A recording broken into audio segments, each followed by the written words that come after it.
অন্ধকার কবরে যেদিন আমাকে রেখে সব বিদায় হয়ে চলে যাবে, ওই সময় আমার কাছে টাকার হিসাব চাবে না, সম্পদের হিসাব চাইবে না, আমার কোনো কোয়ালিটির হিসাব চাইবে না।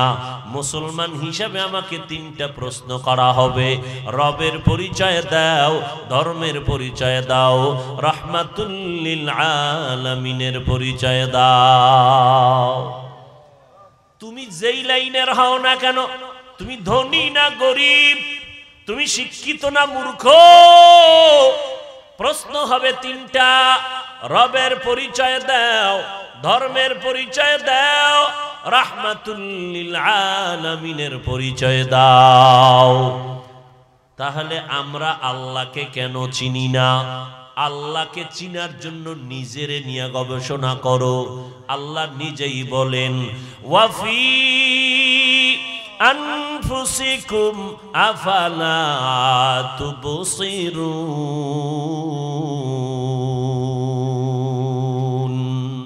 ও বান্দা, নিজের মধ্যে নজর করে দেখো, আমি আল্লাহ তোমারে কেমন সুন্দর করে বানাইলাম। রবের পরিচয়টা নাও, তখন দিলের মধ্যে তামান্না শুরু হবে রবের মোলাকাতের। আর যখন রবের মোলাকাতের তামান্না দিলের মধ্যে শুরু হয়ে যাবে, তখন তোমাকে কেউ আটকাইয়া রাখতে পারবে না। দুনিয়া তোমার একদিক চলে যাবে, রবের মোহাব্বত আলাদা হয়ে যাবে। রবের মোহাব্বত আর ইশক যখন তোমার অন্তরে জায়গা করে নিবে, তখন বান্দা তোমাকে দুনিয়ার কেউ ইমানের থেকে পিছনে নিতে পারবে না। রবের পরিচয়টা নিতে যদি চাও, নিজের নিয়ে একটু গবেষণা করে দেখো, কেমন রব আমার আল্লাহ। আমাকে আল্লাহ এত আদর করে বানাইছেন।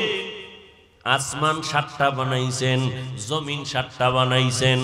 এক এক আসমান থেকে আর এক আসমানের মাঝখানে 500 বছরের দূরত্বের ফাঁকা মহাশূন্য। এইভাবে 7টা মহাশূন্য, 7টা আসমান বানাইলেন, 7টা জমিন বানাইলেন। ফি সিত্তাতি আইয়াম। আল্লাহ বলেন, আমি মাত্র 6 দিনের মধ্যে 7 আসমান বানাইছি। আজকে এই সুন্দর প্যান্ডেল, ছোট এক প্যান্ডেল, কি পরিমাণ খুঁটি লাগানো আছে। পারে না ডেকোরেশনওয়ালারা আরো খুঁটি লাগায়, এরপরও দাঁড়াইয়া থাকতে কষ্ট। একটা তুফান আসলে সব ভেঙ্গে যাবে। আল্লাহ কয়, নজর করে দেখ, এত সুন্দর আমি আল্লাহ 7টা আসমান বানাইছি, সুন্দর পজিশনে আমি আল্লাহ সেট করে দিলাম। নিচের থেকে কোনো খুঁটিও নাই, উপর থেকে কোনো রশির টানাও নাই। আমি আল্লাহ এত বিশাল আসমান আর 7টা জমিন বানাইলাম মাত্র কয়দিন? ফামান কানা ইয়ারজু লিকা রাব্বিহি ফালইআমাল আমালান সালিহা। আল্লাহ পাক রসুলের মাধ্যমে বলাইতেছেন, হে রসুল, উম্মতকে বলেন, যারা তার রবের সাথে মোলাকাত করতে চায় তাদের জন্য করণীয় কি? নেক আমল, বর্জনীয় শিরিক থেকে ফিরে থাকবে। নেক আমল করবে, কিন্তু তার রবের সাথে ইবাদত করতে গিয়ে অন্যকে অংশীদার বানাবে না, শিরিক করবে না। নবীজি বলেন, আখলিস দীনাকা ইয়াকফিকাল আমালুল কলিল। হে উম্মত, তোমাদের ঈমান আকীদা পরিশুদ্ধ করো, অল্প আমল নাজাতের জন্য যথেষ্ট হয়ে যায়। আয়াত ও হাদিসের আলোকে বিষয়বস্তুটা যেটা আমাদের নজরে প্রতীয়মান হয়, সেটা হলো আমল সম্পর্কে কিছু কথা। এলেম সবার আছে, আমলের খুব অভাব। আমল নাই বললেই চলে। টুকটাক যা করি তাও অহংকার আমাদের অন্তরে জায়গা নিয়ে আমলকে বরবাদ করে দিতেছে। আমল হবে কার জন্য? আল্লাহর জন্য। যেটা হবে এটা আর কাউকে দেখানোর কোনো সুযোগ। নিজে দেখানো এক জিনিস, আর কেউ দেখে ফেলা এটা আর এক জিনিস। আমরা আমল করি তাও রিয়ার থেকে খালি না। আল্লাহ আমাদের সব ভাইকে হেদায়াত দান করেন। প্রোগ্রামের প্রচারণা বহুদিন ধরে চলতেছিল। অনেকে পাক্কা নিয়ত করেছিলেন আসবেন, জরুরি কোনো কারণে আসতে পারেননি। আল্লাহ তাদেরকে এখানে এসে মোনাজাত দিয়ে যাওয়া পর্যন্ত সমস্ত সওয়াব দান করবেন। আর একদল আল্লাহ পাকের বান্দারা আসছেন ঠিকই, কিন্তু মাহফিলের এই রহমতের বাগানের ঢুকতে পারেন নাই। বিভিন্ন গল্প গুজব আর আড্ডা দিয়া গুনাহের কাজে ব্যস্ত হয়ে আছেন। কেউ দোকানে, কেউ মহিলা প্যান্ডেলের তাওয়াফ করতেছে। আল্লাহ তাদেরকেও হেদায়াত দান করেন। আর একদল আল্লাহ পাকের বান্দারা রহমতের সীমানায় ঢুকছেন ঠিকই, কিন্তু রহমত থেকে বঞ্চিত হওয়ার মতো একটা মোবাইল সামনে নিয়ে আল্লাহর বান্দা কষ্ট করে যে আসলো, এই কষ্টের ফলাফল থেকে অনেক ক্ষেত্রে বঞ্চিত। কারণ এই মুহূর্তে দুনিয়াতে যদি কোনো অযথা কাজ থাকে, এই মুহূর্তে কোনো কাজ না, একটা অযথা সময় নষ্ট করার, সেটা হলো মোবাইল নিয়ে যারা বসে আছে এরা শুধুই সময় নষ্ট করতেছে।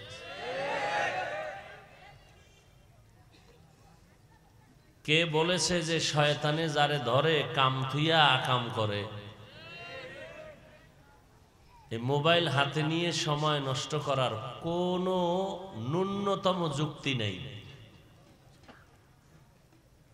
বুদ্ধি থাকলে এই কাজ করে না, বুদ্ধির অভাবেই এই মোবাইল নিয়ে ব্যস্ত। এই একটা বেহেশতের বাগানে আসার পরেও আর একদল আল্লাহর বান্দারা মোবাইল না বসছেন, বয়ানও শুনবেন, কিন্তু সব থেকে দামি একটা সম্পদ হারিয়ে চলে যাবেন। ঘন্টাকে ঘন্টা বয়ান শুনবেন, কম হলে ঘড়ির কাঁটা ধরে বলবে আরো করেন, কিন্তু মোনাজাত না দিয়ে চলে যাবে। এরাও হতভাগাদের অন্তর্ভুক্ত, কারণ শয়তান এদের উপরে গালেব। শয়তান বয়ান শুনতে অতটা বাধা দেয় না, মোনাজাত দিতে যেই পরিমাণ বাধা প্রদান করে। কারণ শয়তান ভালো জানে, বড় আলেম, যে মোনাজাত যদি দেয় একজনের আমিন কবুল করলেই সবার আমিন কবুল, সব গুনাহ মাফ, আমি ইবলিসের জিন্দেগির মেহনত সব শেষ। এই জন্য দেখবেন ঘন্টাকে ঘন্টা বয়ান শুনে বসে বসে মোনাজাতের 10 মিনিট ধৈর্য ধারণ করতে পারে না, উঠে চলে যায়। এরাও কপাল পোড়া। কেমন কপাল পোড়া? আজকে জুমার নামাজ যারা পড়ছেন কেউ কেউ টের পেয়েছেন, 5 ওয়াক্ত নামাজ পড়ে না, আসছে জুমায়। ফজরেও মসজিদ খালি, আসরেও খালি, জুমায় জায়গা নেই, রাস্তাঘাট ভরপুর। কমিটি বলে টাকা দাও, ছাদ বাড়াতে হবে, মুসল্লি বেড়ে গেছে। কেমন মুসল্লি? ইমামের সাথে 2 রাকাত পরে সালাম ফিরায়া দৌড়, এমন দৌড় দিছে বাসায় গিয়া দেখে আর একজনের জোতা নিয়ে হাজির। ধরা খাইলে বলে টেস্ট করলাম, না খাইলে জোতা নিয়ে শেষ। অথচ সালামের পরে কমপক্ষে 4 রাকাত সুন্নত পড়তেই হবে, না হয় গুনাহ হবে। তাহলে কি পরিমাণ কপাল পোড়া, কি পরিমাণ নির্বোধ যে জুমায় আদায় করতে এসেও 2 রাকাতের সওয়াব নিয়া আর 4 রাকাতের গুনাহ নিয়া বাড়ি যায়। কি পরিমাণ ধোঁকা আল্লাহকে দিয়ে গেল, জুমাটাও পুরো পরিপূর্ণ পড়ল না। কি পরিমাণ কপাল পোড়া, নির্বোধ। এর থেকে আর কপাল পোড়া কি হতে পারে?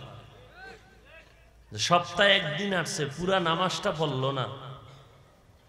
ইমাম সাহেবের আগে সুন্নত তো অনেকে পড়ে, অনেকে পড়ে না। কিছু কিছু মৌলভী যারা, এরা আবার বলছেন ভাই ইকোটা বন্ধ করান না। ইকো হয় কেন? রিভাবটা দেন, বুঝেন না কথাটা, ভাষায় দেন। ডবল আওয়াজ হয় কেন? ভলিউম বাড়ান মনিটরের। ভাইরা আমার, যে কথাটা বলতেছিলাম, আগের 4 রাকাত সুন্নত অনেক জায়গায় অনেকে পড়ে না, কিন্তু পরের সুন্নতটা 4 রাকাত পড়তেই হবে, না হলে গুনাহ হবে। এ নিয়ে কোনো মৌলবীর ফতুয়া নাই, উল্টা পাল্টা আগেরটা নিয়ে কেউ কেউ, কারণ ফতুয়া দিতে তো আর সার্টিফিকেট লাগে না, মাইক পাইলেই চলে। আল্লাহ হেফাজত করেন। কিয়ামতের আগে তো রাসূল বলছেন, ইন্নাল্লাহা লা ইয়াকবিজুল ইলমা ইনতিজাআন ইয়ানতাজিউহু মিনাল ইবাদ ওয়ালাকিন ইয়াকবিজুল ইলমা বিকবজিল উলামা হাত্তা ইযা লাম ইউবকি আলিমান ইত্তাখাযান নাসু রুউসান জুহালা ফাফতাউ বিগাইরি ইলমিন ফাদাল্লু আদাল্লু আও কামা ক্বালা an-নবী আলাইহিস সালাতু ওয়াস সালাম। কিয়ামতের আগে ইলম উঠে যাবে কেমনে? ওলামা চলে যাবে, ইলম চলে যাবে। এই ইলম চলে যাওয়ার পিছনে কারণ ওলামা, বলেন কি? ওলামা থাকবে না, ইলম থাকবে না, মাদ্রাসা মসজিদ থাকবে না। তো ইলম থাকবে তো দুনিয়া থাকবে, ইলম থাকবে তো আসমানের জায়গায় আসমান থাকবে, জমিন থাকবে। ইলম থাকবে কাদের দ্বারা? বলেন, এমনি মানেন আর না মানেন, সত্য কথার সাক্ষী দিবেন বুক ফুলাইয়া।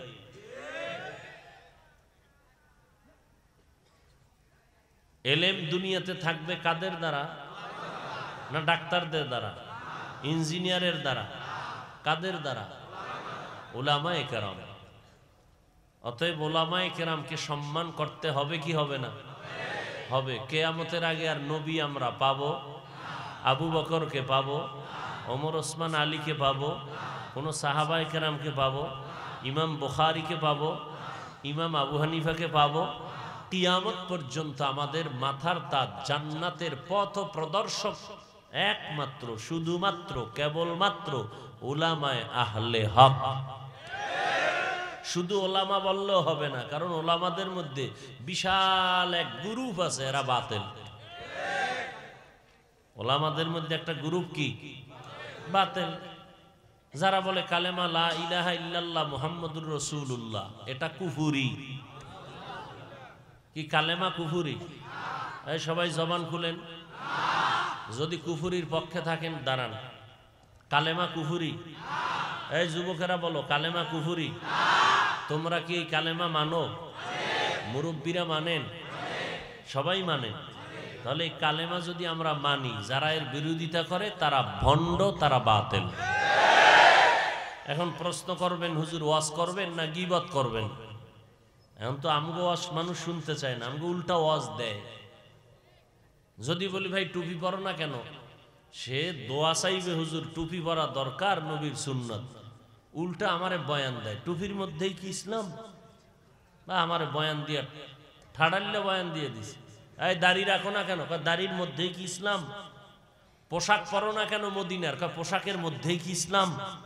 পর্দা করেন না কেন? পর্দার মধ্যেই কি ইসলাম? আছে না নাই? তাহলে টুপির মধ্যে ইসলাম নাই, পর্দার মধ্যে নাই, দাড়ির মধ্যে নাই, পোশাকে নাই, তো ইসলাম কই? চাপাবাজির মধ্যে? আল্লাহ হেদায়েত দান করুন।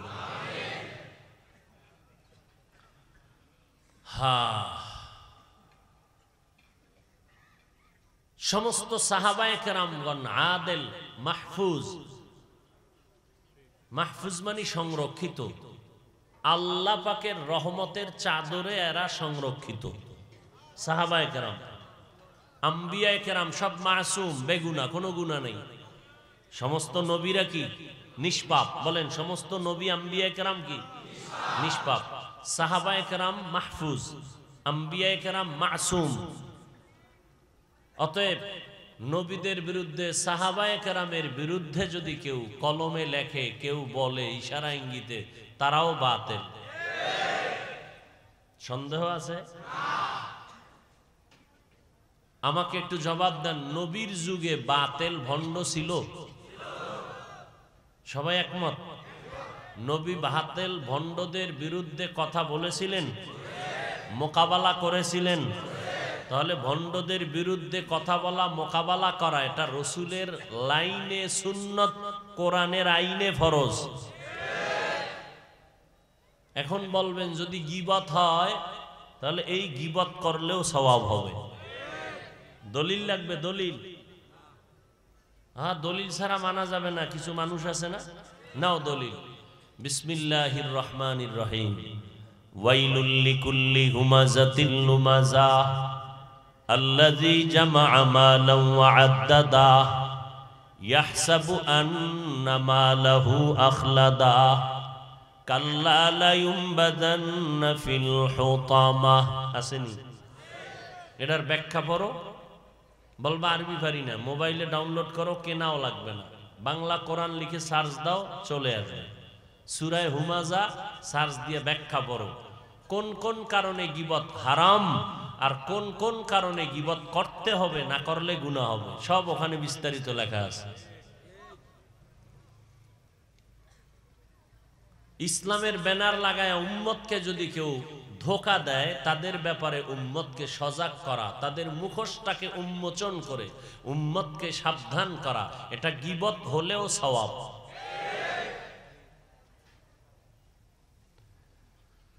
আল্লাহ ফামান কানা ইয়ারজু লিকা রাব্বিহি ফালইআমাল আমালান সালিহা ওয়ালা ইউশরিক বিইবাদাতি রাব্বিহি আহাদা। যারা রবের সাথে মোলাকাত করতে চায় তাদের জন্য আজকের বয়ান। যারা রবের সাথে মোলাকাত করতে চায় না তাদের জন্য কোনো বয়ান নাই। আজকের আমার আলোচ্য বিষয় যেটা, তাদের জন্য যারা রবের সাথে মোলাকাত করতে চায়। কি আপনারা চান? ইনশাআল্লাহ। হাত উঠান লাগবে না। আমাকে হুজুর গো হাত উঠায় ধোকা তো কম দিলেন না জীবনে, আর হাত উঠানোর দরকার নেই। জিহাদ জিহাদ জিহাদ চাই, পুলিশ দেখলে আর কেউ নেই। সবই ঠিক, তা বেঠিক কি? সবই ঠিক, এটা পাগল রাস্তা। আল্লাহ সব ভাইকে হেদায়াত দান করুন। ফিলিস্তিনের কি হালাত, আপনি হাসতেছেন, খাইতেছেন। লজ্জা থাকলে আর আল্লাহর মোহাব্বত থাকলে এত বড় একটা জান্নাতি বাগানে আসার পরে দোকানে বিড়ি টানতে পারে কোন কপাল পরা দুশ্মন? ওরে কানের পট্টি ফাটায় দেওয়া দরকার। বেয়াদব। ফিলিস্তিনের মানুষ রক্তাক্ত, পানি পানি করে চিৎকার দিয়ে বাচ্চাগুলো মরে যাচ্ছে, চিকিৎসা নাই। মায়ের সামনে সন্তানকে ধর্ষণ করা হয়, হত্যা করা হয়। আর মুসলমান এখানে আসছে ওয়াজের নামে, এসে আড্ডা দেয়, আড্ডা। আল্লাহ হেদায়াত দান করুন। বড় আফসোস, শরীরের কোনো একটা অংশ কেটে গেলে মানুষ কি হাসে না কাঁদে? তো রাসূল বলেছেন পুরা মুমিন জগতের একটা দেহের মতো।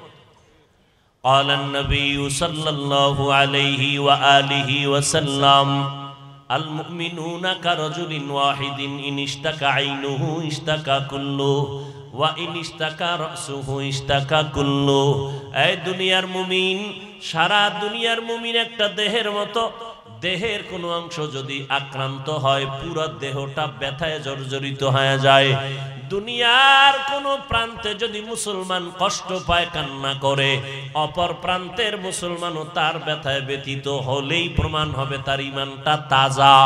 অন্য কোন মুসলমান কষ্ট পাবে, মার খাবে, আর অন্য প্রান্তের মুসলমান যদি তার ব্যথায় ব্যথিত না হয়, বুঝতে হবে নামদারি মুসলমান, অন্তরটা মুনাফিকে ভরা।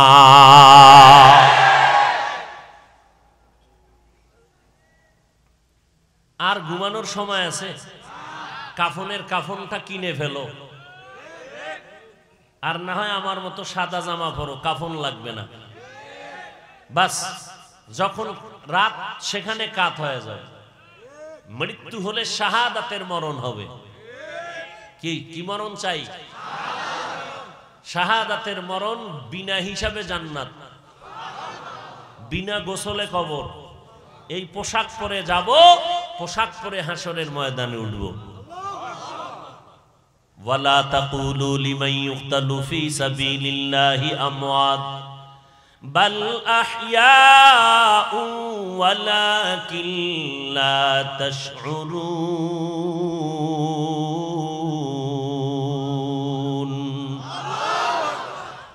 আল্লাহর পথে যারা জীবনকে বিলায় দিবে তাদেরকে মরণ মৃত্যু বলা যাবে না, তারা আল্লাহর রাস্তায় জিন্দা।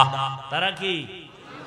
আল্লাহ বলেন আমি কবরের মধ্যে তাদেরকে রিজিক দেই। কি দেই? রিজিক দেই। সমস্ত আম্বিয়া কেরাম কবরে জিন্দা। ক্বালান নবিয়্যু সাল্লাল্লাহু আলাইহি ওয়া আলিহি ওয়া সাল্লাম আল আম্বিয়াউ আহইয়াউন ফি কুবুরিহিম ওয়া ফি রাওয়ায়াতিন ইউসাল্লুন। আল্লাহর নবী বলেন সারা দুনিয়ার আম্বিয়া কেরাম যার যার রওজা মোবারকে জিন্দা, আল্লাহ তাদেরকে রিজিক দান করেন। কিয়ামত পর্যন্ত সমস্ত আম্বিয়া কেরাম কবরে নামাজের হালাতে আল্লাহর মারিফতের মজা নিতে থাকবেন। নবীরা কবরে মরা না জিন্দা? এই সবাই বলেন। যারা বলে মরা তারা বাতিল। তারা কি? বাতিল। এই বাতিল থেকে সাবধান। পাগড়িওয়ালা জুতা চোর থেকে, চট্টগ্রামে মাজারে লেখা, পাগড়িওয়ালা জুতা চোর থেকে, আমি বলি টুপিওয়ালা ভণ্ড থেকে সাবধান, খুব সাবধান। আল্লাহ হেদায়াত দান করেন। সমস্ত নবীরা সাহাবায়ে কেরাম মাহফুজ মাসুম, অতএব সাহাবায়ে কেরামদের বিরুদ্ধাচরণকারীরা হক না বাতিল। আল্লাহ এদের থেকে আমাদের ঈমান আমলকে হেফাজত করেন। আমাদের চেষ্টাও করতে হবে।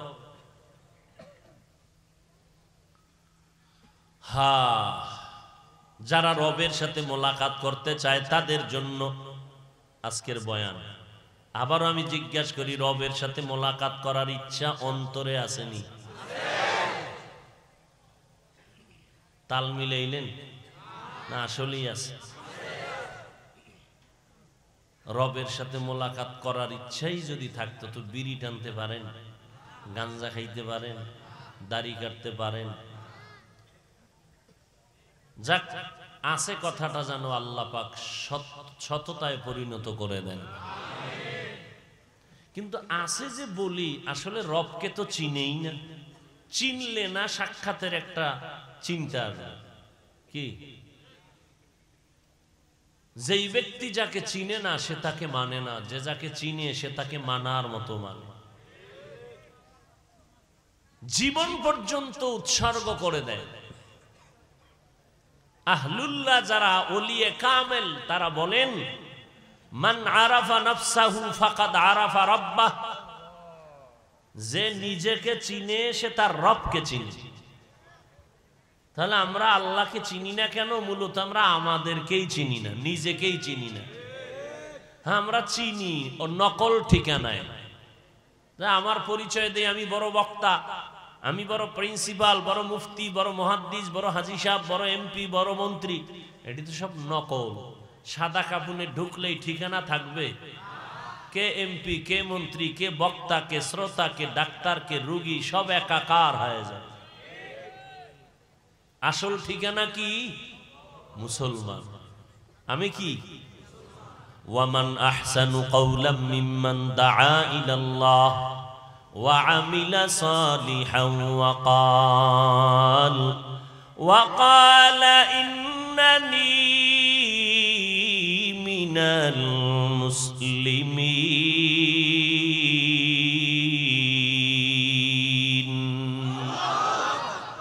তার থেকে ভালো কথা আর কার হবে যে মানুষকে আল্লাহর পথে আহ্বান করে এবং নেক আমল করে, দাবি করে আমি একজন মুসলমান। এটা আমার আসল পরিচয়, বাকি সব নকল পরিচয়। আমি যে পরিচয় দিলাম আমার পীরগিরির, এগুলো কোনো আসল পরিচয় না। আমার আসল পরিচয় আমি যেই লাইনেই থাকি না কেন, আমি একজন মুসলমান। কবরে গেলে আমার পরিচয় হবে মুসলমান। আমার লাশটা নিয়ে মানুষ পরিচয় নিয়ে জানাজায় দাঁড়াবে মুসলমান কিনা।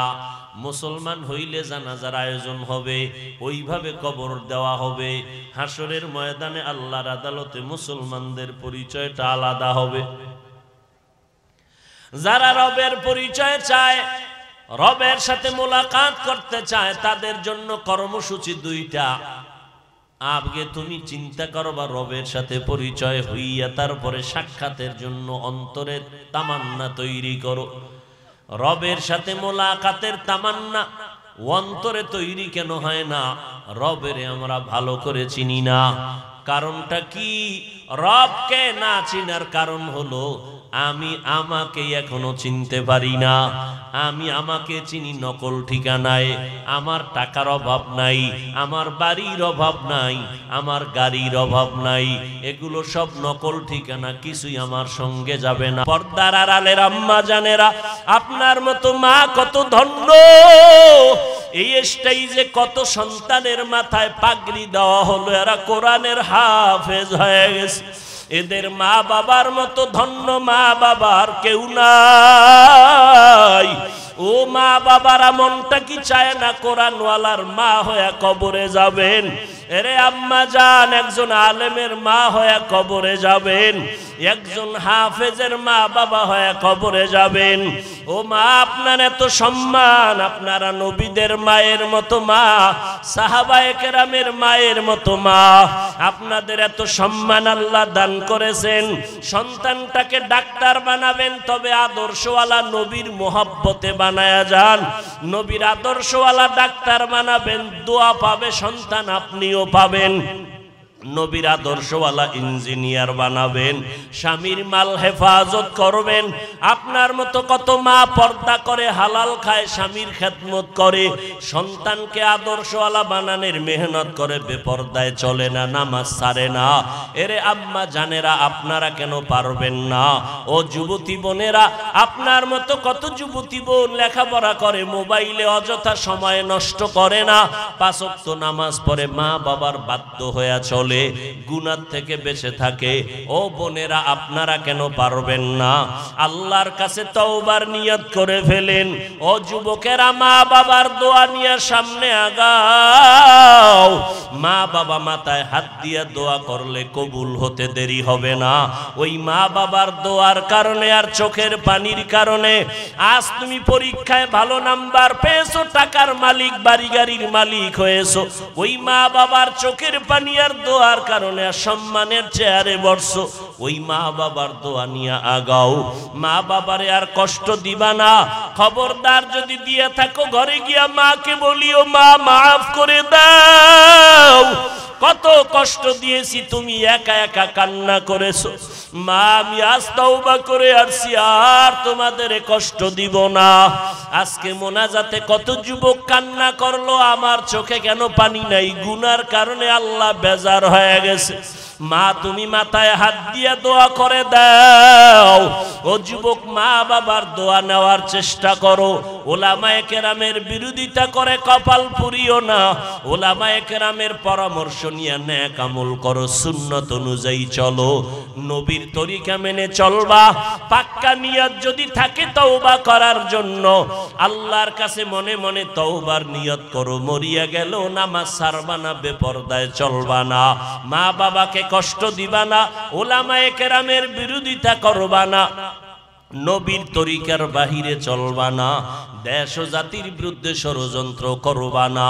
তওবা করার মতো অন্তরে যদি পাক্কা নিয়ত হয়, মুনাফিকি না থাকে, খাঁটি তওবার নিয়ত যাদের আছে, মরিয়া গেলে যাব, হায়াতের মালিক আল্লাহ, ইজ্জতের মালিক আল্লাহ, রিজিকের মালিক আল্লাহ। আর কখনো দাড়ি কাটবা না, নামাজ ছাড়বা না, বেপরদায় চলবা না, কারো হক নষ্ট করবা না, মিথ্যা কথা বলবা না, গীবত করবা না। মা বাবার দোয়া নিয়া, ওলামায়ে কেরামের পরামর্শে নবীর তরিকায় চলবা। এরকম পাক্কা নিয়ত যদি কারো অন্তরে